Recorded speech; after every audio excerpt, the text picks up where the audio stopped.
आज के पाठ का शीर्षक है हिंदी का स्वच्छंदतावाद युगीन साहित्य चिंतन। इस पाठ के अध्ययन से आप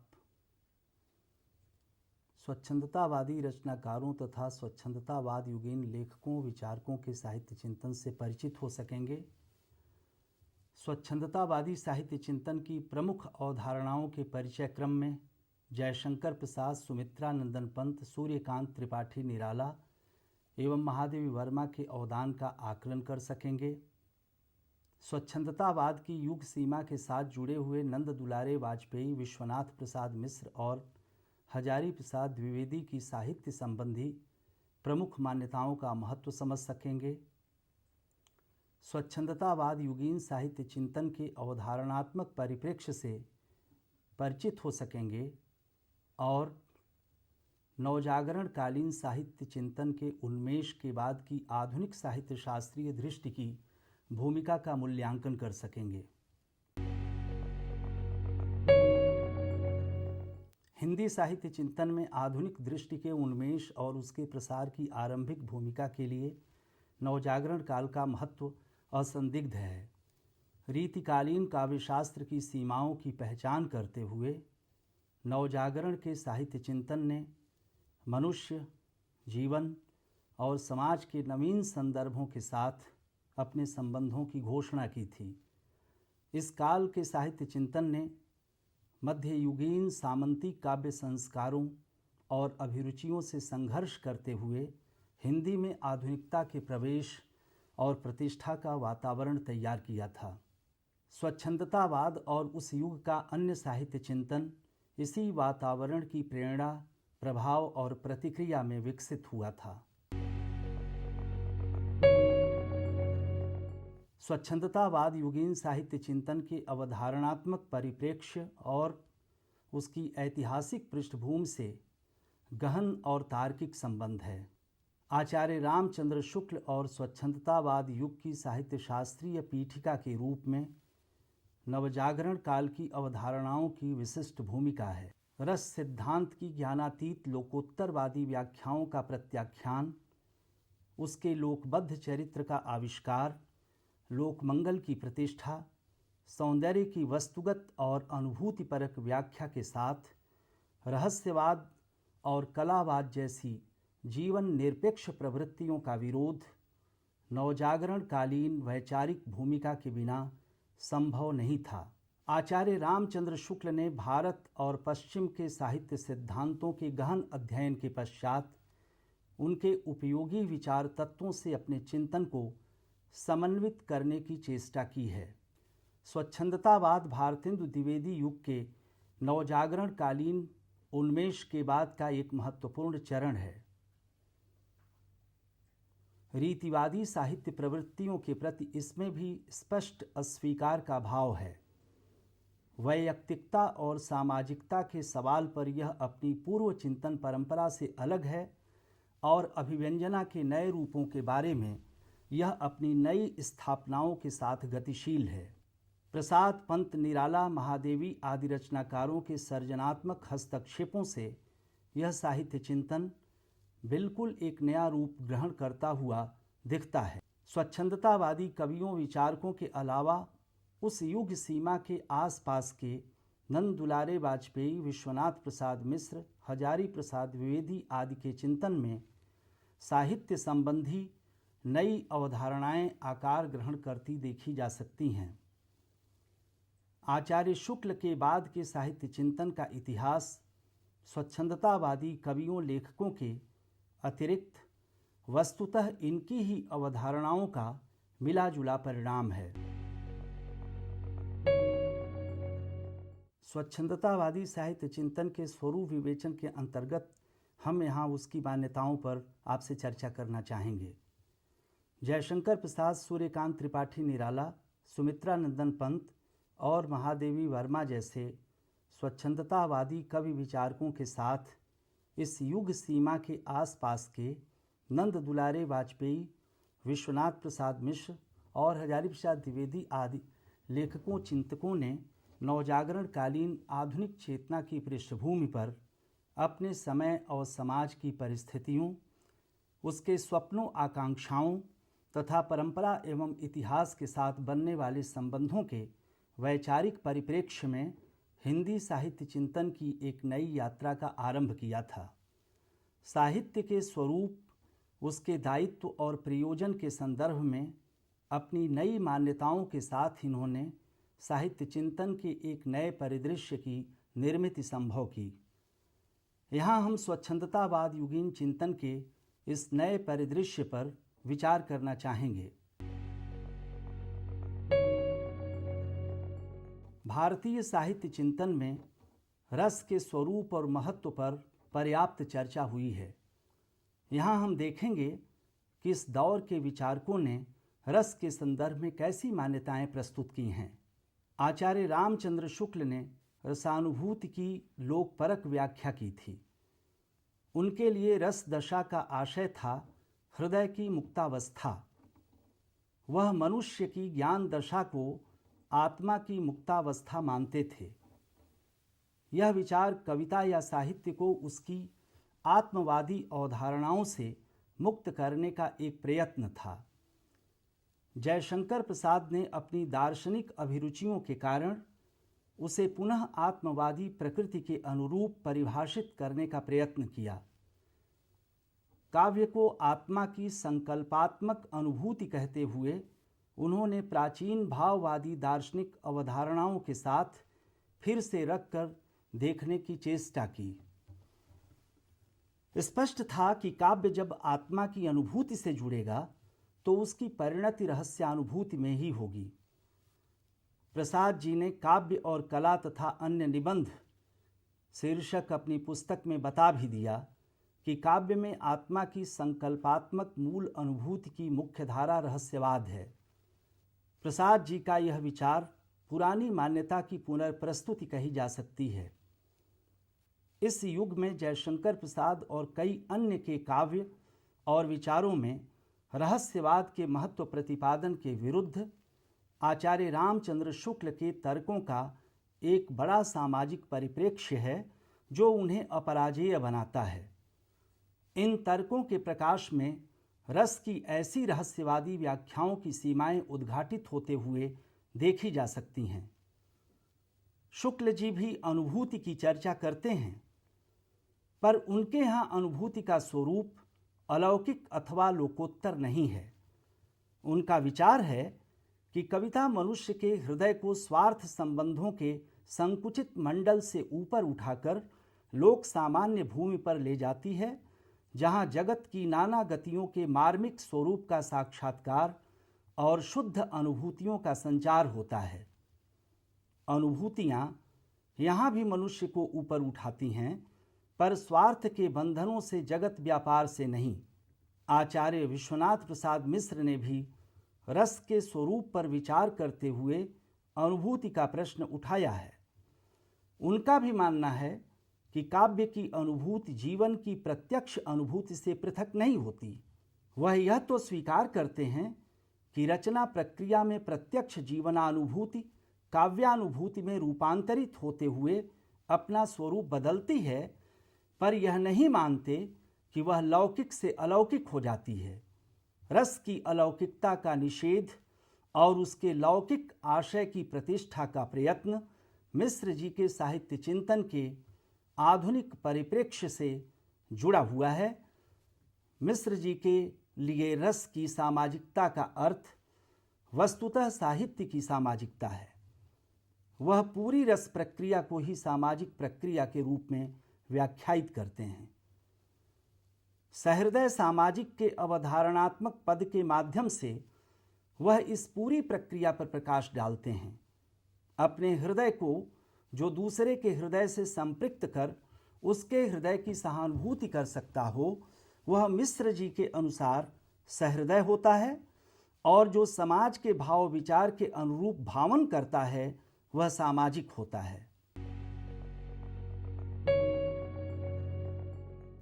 स्वच्छंदतावाद युगीन साहित्य चिंतकों ने साहित्य और यथार्थ के संबंध पर भी गंभीरतापूर्वक विचार किया है। यहाँ हम इससे परिचित होने का प्रयत्न करेंगे। जयशंकर प्रसाद ने साहित्य में यथार्थवादी दृष्टि को लघुता की ओर साहित्यिक दृष्टिपात के रूप में देखा है। यहाँ वह रहस्यानुभूति के भाववादी दर्शन से एक वस्तुपरक दूरी बनाते हुए देखे जा सकते हैं। उन्होंने कहा है कि यथार्थवादी साहित्य में अभाव, पतन तथा वेदना के अंश प्रमुखता में हैं। यहाँ तक आते आते प्रसाद के साहित्य चिंतन में आत्मा और संकल्पात्मक मूल अनुभूति जैसे पदों का स्थान यथार्थ और वेदना जैसे पद ले लेते हैं। यह शब्दों का नहीं, दृष्टियों का परिवर्तन है।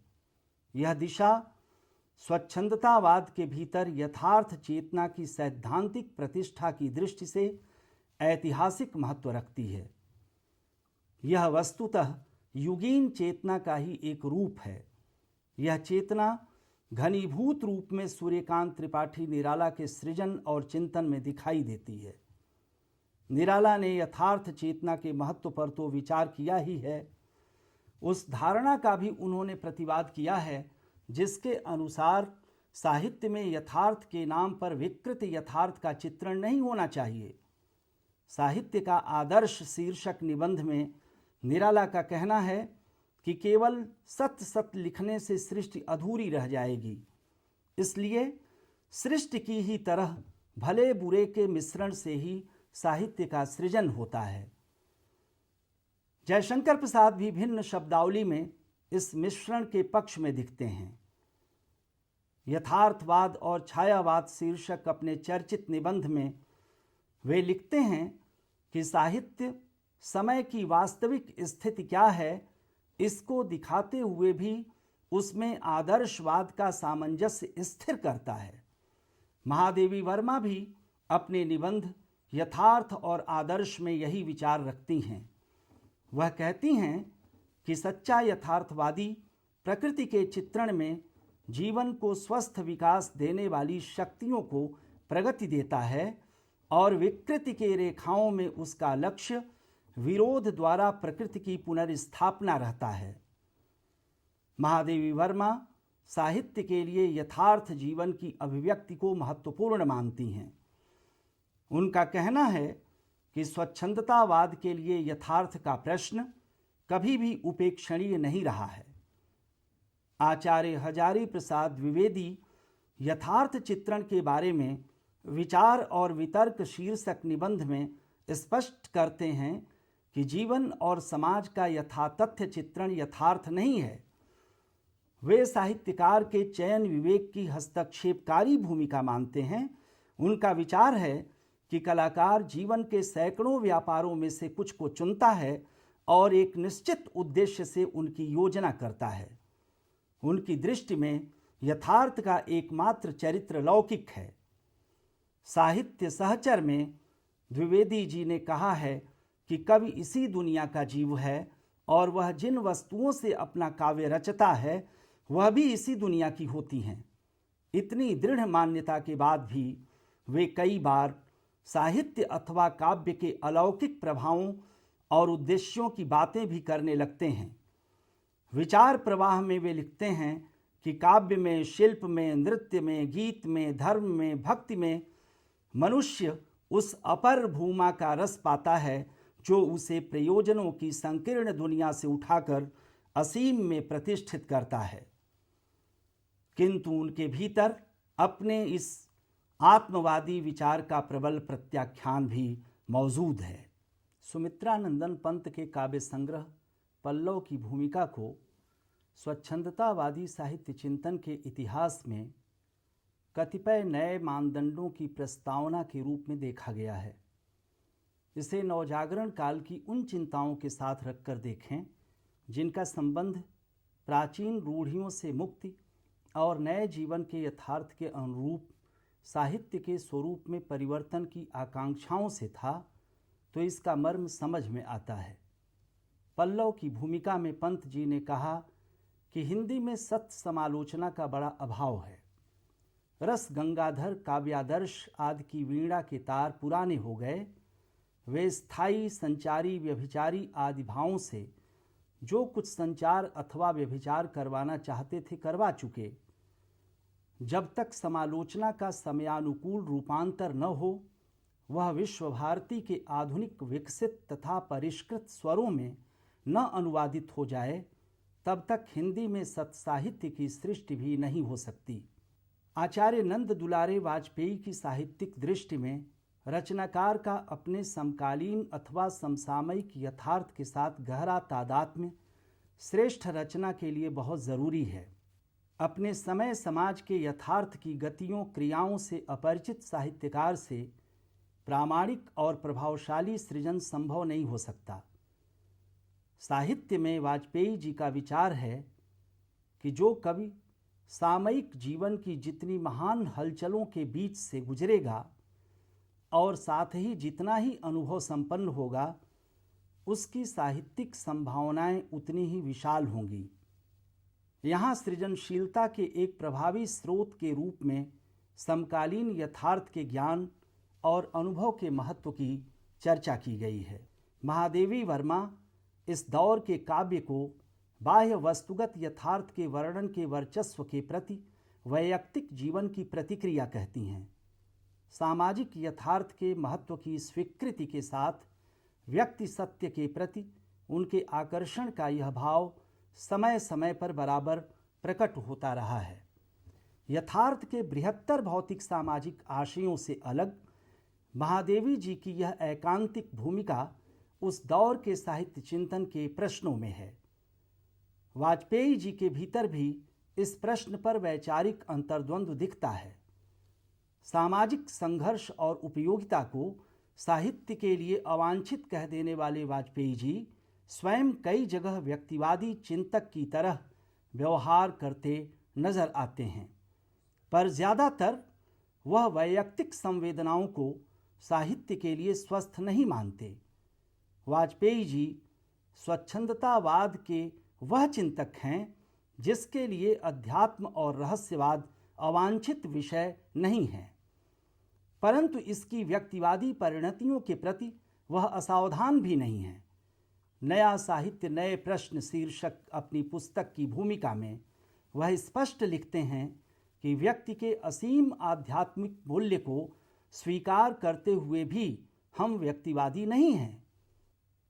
हजारी प्रसाद द्विवेदी भी यथार्थ की इस वैयक्तिक अवधारणा को अस्वीकार कर देते हैं। साहित्य सहचर में उनका विचार है कि इस संसार के सत्य को वैयक्तिक भाव से न देखकर वस्तुगत और आत्मनिरपेक्ष भाव से देखना ही आधुनिक दृष्टिकोण से जगत को देखने का प्रयत्न करना है।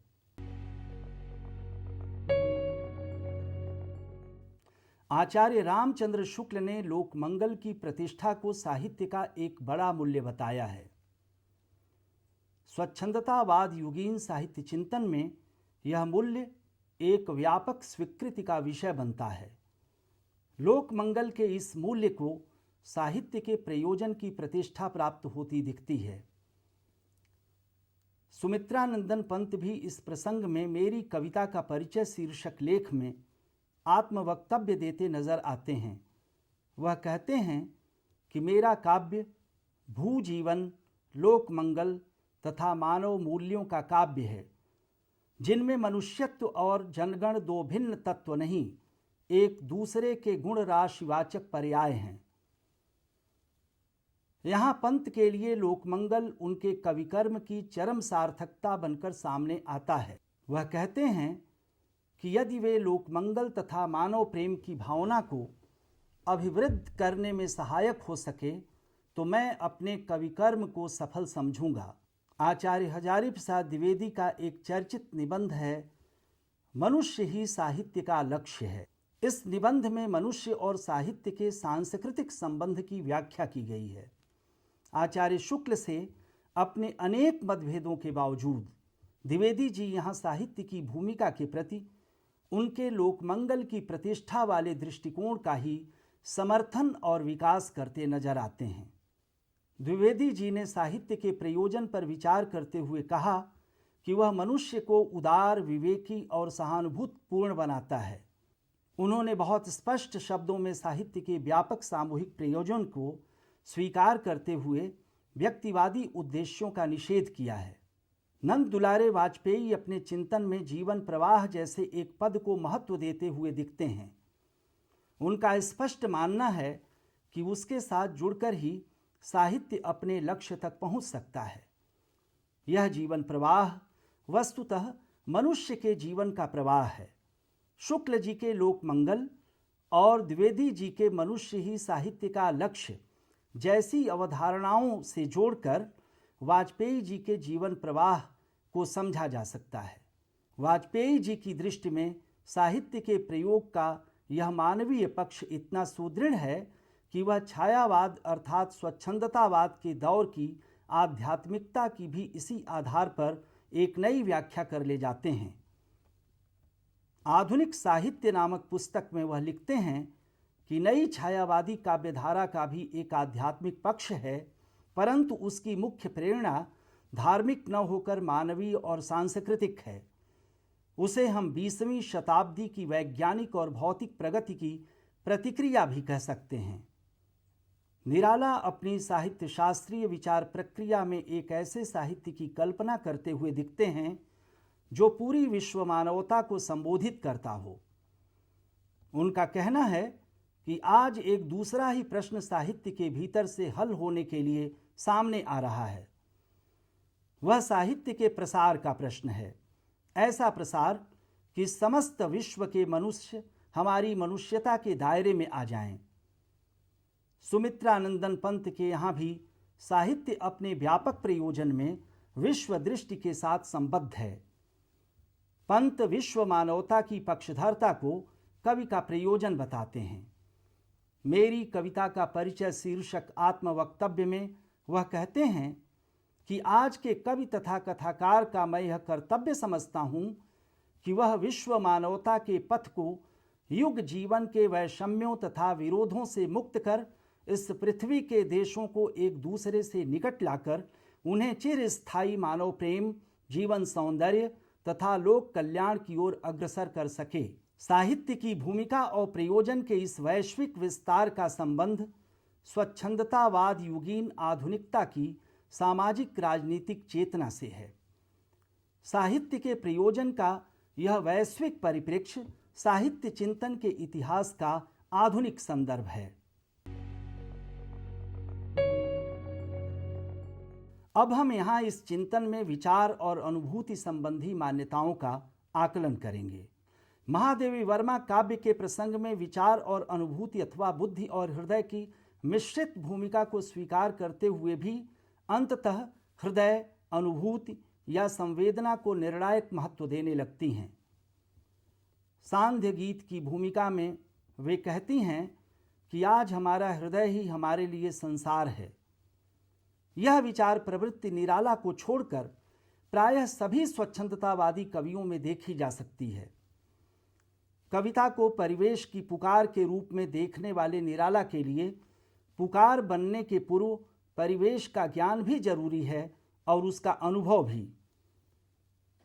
स्पष्ट है कि उनके लिए विचार और अनुभूति दोनों का महत्व है। नंद दुलारे वाजपेयी का स्पष्ट मानना है कि अनुभूति और भावोत्तेजना के लिए भी एक सम्यक दृष्टिकोण आवश्यक है। कवि निराला नामक पुस्तक में वे कहते हैं कि कवि का व्यक्तित्व जीवन संबंधी अनुभवों और विचारों से रिक्त नहीं हो सकता। जब कोई कवि विशुद्ध रूप से अपने मनोभावों को अथवा किसी लौकिक वस्तु या विषय को अपने काव्य में प्रस्तुत करता है, तब भी वह किसी न किसी जीवन दृष्टि से प्रेरित और प्रभावित रहता है।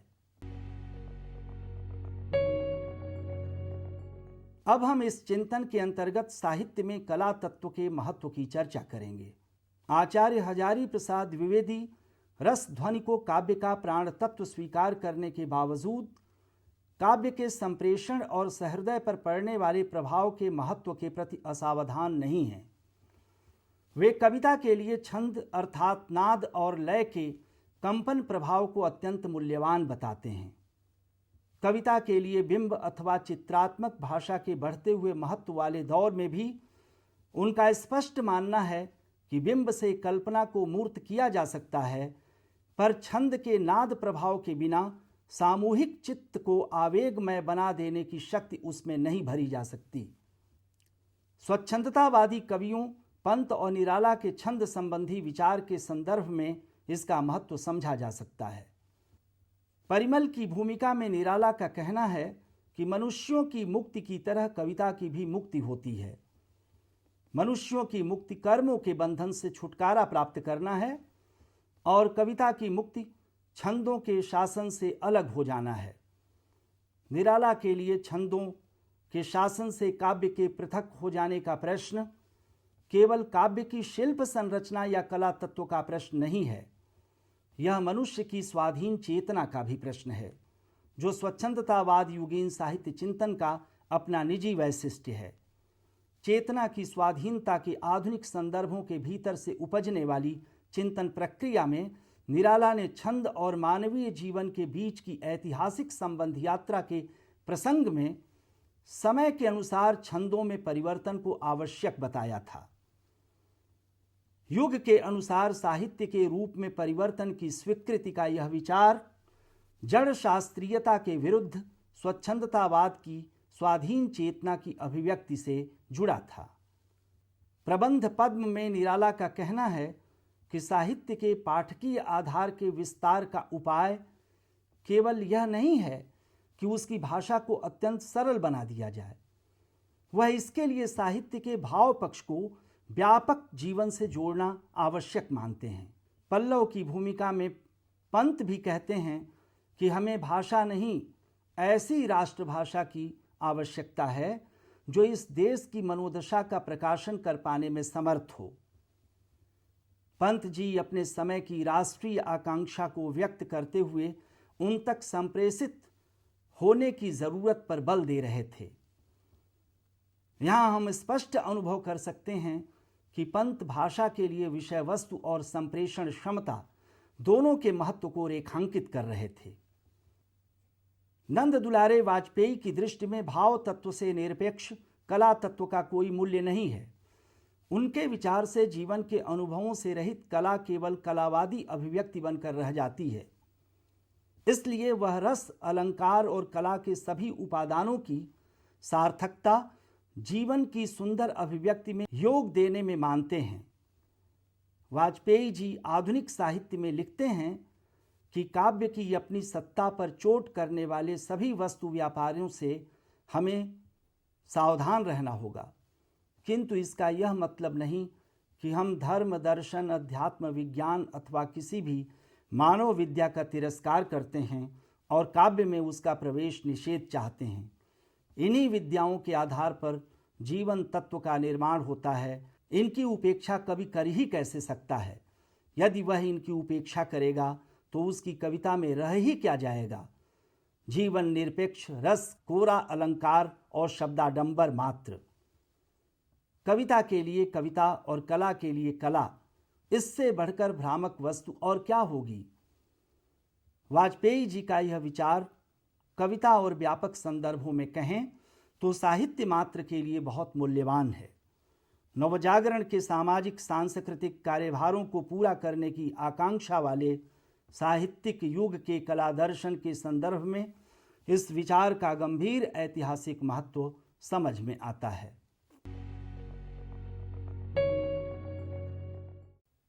अब हम इस पाठ के महत्व के कुछ खास बिंदुओं की ओर आपका ध्यान आकृष्ट करना चाहेंगे।